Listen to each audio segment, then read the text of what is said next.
the empirical study on low-income housing policy in small and medium-sized cities. The purpose of the study is to make timely and proper suggestions for the low-income brackets, the groups, by analyzing the housing situation of small and medium-sized city. I can say it's a Jecheon city in Chungbuk provincial area. As I said, the purpose of the paper is to provide meaningful information about the housing welfare measures of low-income households in medium-sized cities in order to deliver the proposition to the governments regarding housing welfare policy. After 2008 financial crisis, the income polarization, the income gap between the groups in Korea has been greater and has drawn a higher concern, and low-income residents have become more difficult to get over their foods and housing instabilities. Not many are satisfied with the government's policy, as with the number of low-income households gradually increase. The situation seems to get worse with the rapid aging of Korean society and the decrease in working age populations. We have conducted nonlinear regression analysis. As you all know, the linear relationship, you increase 1 unit of independent variable, and the mean of the dependent variable always changes by a specific amount. In nonlinear relationship, that doesn't work always. It varies based on the location in observation space. We have used 2,252 property data of public assistance recipient households for 2 years, from 2017 and 2018, and we have omitted the missing values and the data below 50,000 Korean won from the amount of so-called the income recognition variable in order to raise the degree of confidence. So we have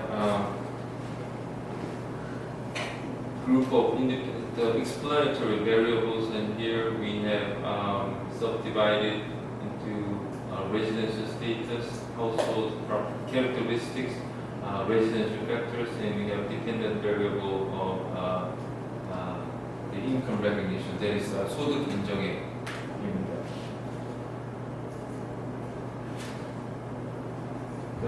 The study uses, again, more than 2,000 property data of public assistance we have collected from the local government's offices, and the public assistance recipient households for 2 years.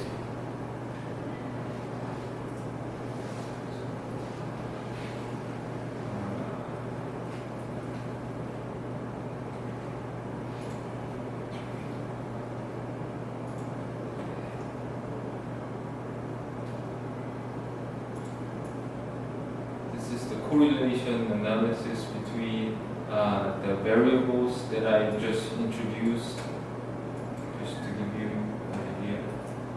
And we move on to the regression analysis. We have conducted a nonlinear regression of factors associated with the dependent variable, the income recognition. The curve estimation function of SPSS is used to find the best fit curve for the data. So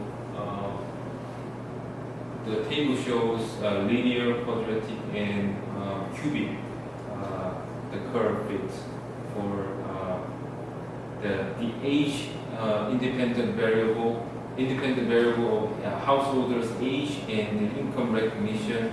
And we have I'm going to show you 3 different curve estimations as from our correlation results.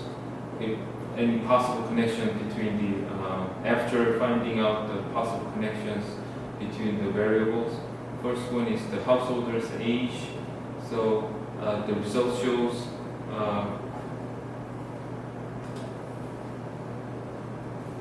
so table results shows that the older the age, the lower the income recognition. The table is in good fit, as in as the item called confidence interval shows.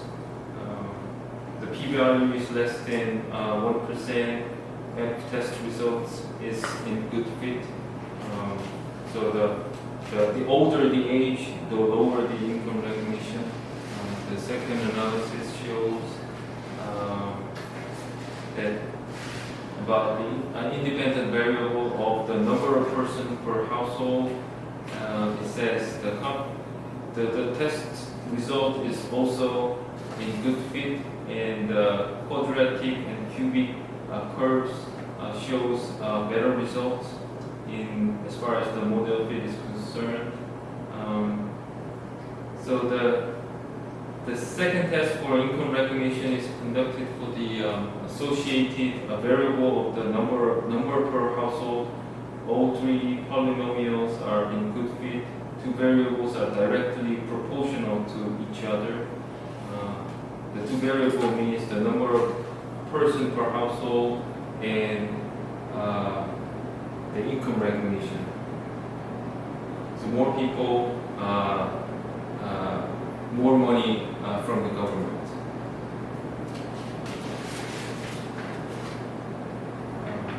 The third test is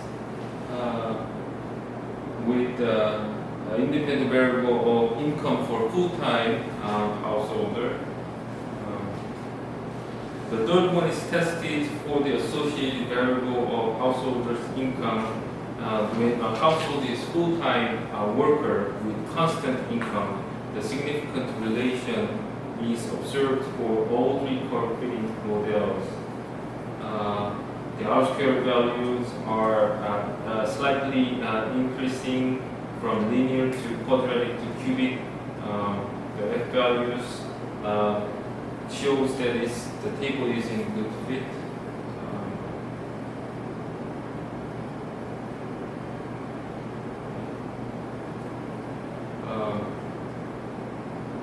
Again, the purpose of our study is to find whether the amount of income limit for certain households is affected by any variable. The first variable that we examine is the age, householder's age, and provide insight into what the housing policy with a higher age group should be carefully established, as the variables are inversely related. The estimate for the next variables, such as the number per household, explains that the higher the number of household members, the higher the income recognition.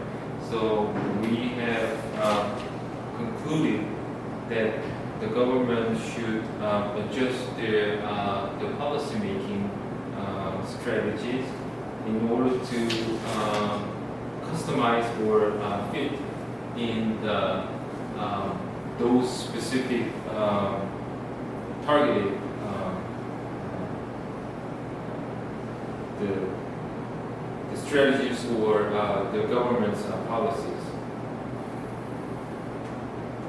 That is it for my second study. Thank you very much.